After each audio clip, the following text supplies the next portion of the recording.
अब जरा विचार करिएगा, काल काल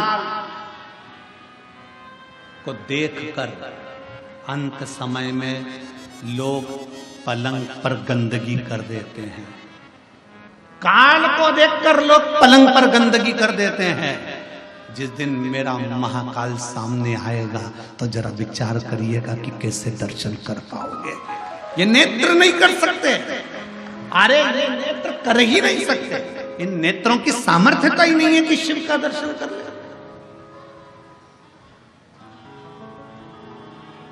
आप भगवान शंकर से ही मत कहो कि मुझे दर्शन दो, शंकर भगवान से ये कहो। आना मना नहीं है, आप हमारे यहां जरूर आना, पर बाबा रूप धर विश्वनाथ बन के, ओघड़दानी बन के चले आना, भोले जी चले आना। आओ मना नहीं, पर रूप रखा, रूप रखा। आपका असली स्वरूप हमारे सामने हो जाएगा ना बाबा। आपका असली स्वरूप हमारे सम्मुख में होगा। गले में सर्प पड़ा है, मस्तक चंदा चढ़ा हुआ है, त्रिपुंड लगा हुआ है, कानों में बिच्छू पड़े हैं, भयंकर बाबा। आपका स्वरूप इन नेत्रों से देख ही नहीं सकता कोई साधारण व्यक्ति। किसकी सामर्थ्यता है, किसकी सामर्थ्यता? भगवान राम जी ने जब रामेश्वर धाम की स्थापना करी, भगवान कृष्ण ने जब शिवलिंग की स्थापना करी, भगवान राम जब रामेश्वर धाम की स्थापना करते हैं, स्थापना करते समय जब शिवलिंग का निर्माण करते हैं, निर्माण करते करते तुरंत उसी समय पर माता सीता स्थापना के लिए हनुमान जी के कहने पर रावण के साथ में आती हैं और प्राण प्रतिष्ठा के लिए बैठती हैं। तो माता सीता राम जी से कहती, प्रभु आप शंकर भगवान के इतने बड़े भक्त हो, आप शिव जी के इतने बड़े भक्त हो, आपको शिवलिंग की स्थापना करना पड़ रही है। प्रभु आप शंकर भगवान को कहते तो शंकर भगवान आ जाते, आपने शिवलिंग की स्थापना क्यों करी है? सती सीता माता पूछ रही हैं। प्रभु आप कहते तो भोलेनाथ जी आ जाते, माता पार्वती के साथ आ जाते, परंतु आपने ये शिवलिंग की स्थापना क्यों करी? तब माता सीता के शब्द सुनकर भगवान राम कहते हैं कि मैं जानता हूं, मैं बुलाता मेरे भोले बाबा आ जाते, पर मैं तो आज दर्शन कर लेता, भोले बाबा चले भी जाते, पर संसार के लोगों के लिए ये शिवलिंग इसलिए स्थापना कर रहा हूं कि संसार के मनुष्य अपनी इन नग्न नेत्रों से शंकर जी को नहीं देख सकते, पर इन नेत्रों से शंकर के शिवलिंग का अगर दर्शन कर लेंगे तो उनको शंकर का ही दर्शन का पुण्य प्राप्त हो जाए। कई लोग कहते हैं विश्वनाथ की धरा मेरे भोले बाबा की धरा है, तो भोलेनाथ यहाँ विराजते क्यों नहीं है? शिव महापुराण की कथा कहती है संसार का मनुष्य अपने नेत्रों से शिव का दर्शन नहीं कर सकता। उसको दर्शन करने के लिए कौटि कौटि ना जाने कितने कितने जन्म लेना पड़ेंगे, और जन्म लेने के बाद भी शंकर का दर्शन नहीं कर सकता, क्योंकि वो शिव को पहचान नहीं सकता। इसलिए भगवान शंकर एक लिंग के स्वरूप में विराजमान रहते हैं। ये 12 ज्योतिर्लिंग क्यों कहते हैं? ज्योतिर्लिंग का मतलब है कि वहां ज्योति है, वहां बल है, वहां अग्नि है, वहां का केवल दर्शन मात्र ही जीव के पापों को नष्ट कर देता है।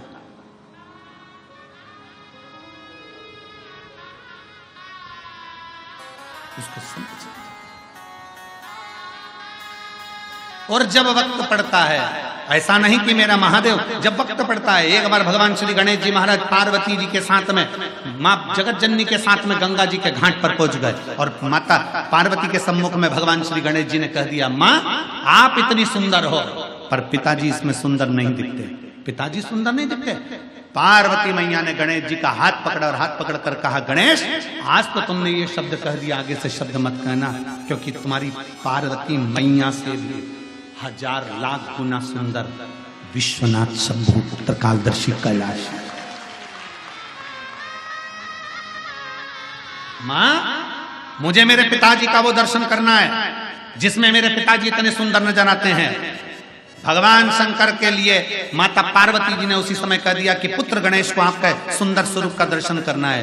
कौन सा स्वरूप? शंकर भगवान से माता पार्वती जी कहती हैं कर्पूर गौरम करुणावतारम, आपका वो स्वरूप जो कपूर की तरह निर्मल, बड़ा सुंदर स्वरूप है, एक बार दर्शन करा दो। गणेश जी का हाथ पकड़कर शंकर भगवान गंगा जी के जल में ले गए और भगवान शंकर ने जो गंगा में एक डुबकी लगाई, स्वरूप देखकर गणेश जी महाराज को भी हजारों मुख करना पड़े, हजारों नेत्र करना पड़े।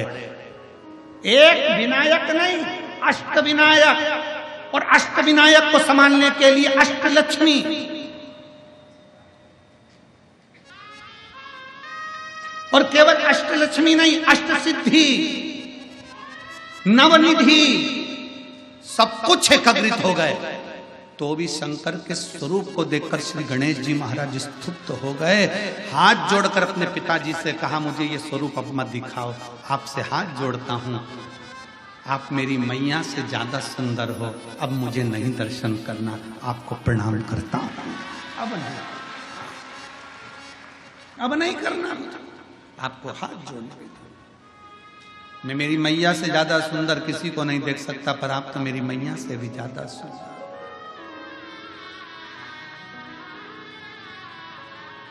कितने सुंदर, कितने, उनकी सुंदरता का क्या वर्णन, क्या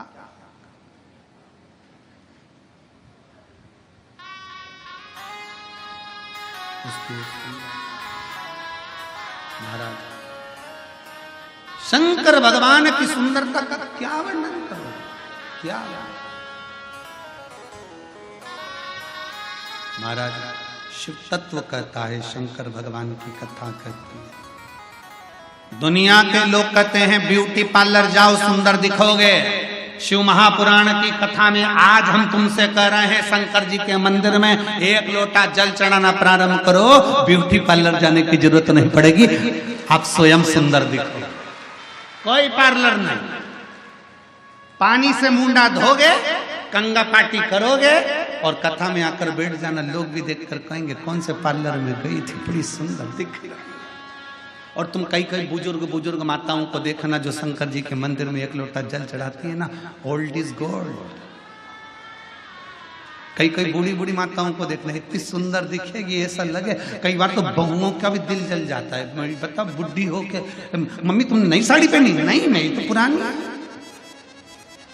करवा चौथ पे बहू इतनी तैयार हो रही और बूढ़ी मैया कुछ तैयार नहीं हो रही, अंदर गई, मुंडा धोया, बाल कंगा करा और आ गई पूजन करने के लिए। और देखा छठ की पूजन में, देखो छठ की पूजन में बहू इतना तैयार हो और सास को देखो ठेकुआ बनाने में लगी, और बनाया तो बनाया, और साथ में बूढ़ी माँ बस जो आई तैयार होकर। तो बहुएं भी कहती हैं हमारी सास इतनी सुंदर दिख रही है, ये चमक ये दमक फुल वन में महक, सब कुछ सरकार तुम ही से है, सब कुछ सुंदरता उसने दे, वो देता है, कुछ नहीं चाहिए।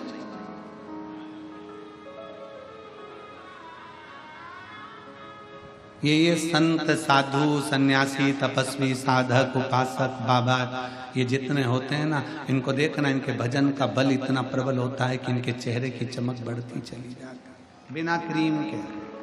और फिर निवेदन है, क्रीम की चमक 2-4 साल की होती है और अच्छे कर्म की चमक मरते दम तक होती है। मरते